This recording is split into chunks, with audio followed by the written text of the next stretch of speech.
Governor Landry says he's not going anywhere after President Trump announced he will be a special envoy to Greenland. Alexis Maroney joins us to explain. Brittany, while the responsibilities of a special envoy to Greenland are unclear, Landry insists the job is a volunteer position that will not interfere with his job as governor.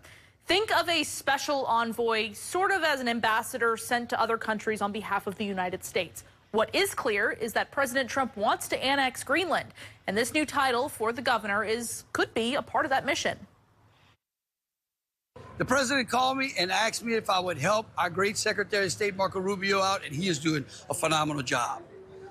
And the president said, you know what? You went to Korea one time and came back with a steel mill. Could you go to Greenland and talk to them about the opportunity of being a part of the United States? Why? Because no one besides the governor of Louisiana and maybe the governor of Alaska has the ability to go there and talk to those people about an opportunity. Because as a Cajun, my family and the families in Louisiana have lived in this state for over 300 years. Tonight at 5, hear from legal experts who break down what exactly a special envoy is. Brittany?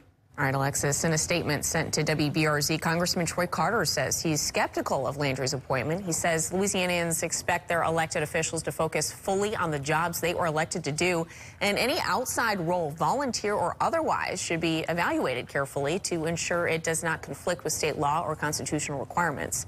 Congressman Cleo Field says Landry's appointment is a good thing and will bring opportunity to Louisiana. He adds that he doesn't believe Landry would have accepted this appointment if he thought it would interfere with his responsibilities as governor of Louisiana.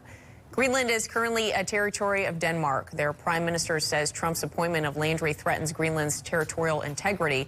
In a joint statement with Greenland's leader, the prime minister vows that the U.S. will never take over Greenland. The Danish foreign minister is also requesting a meeting with the U.S. ambassador to Denmark.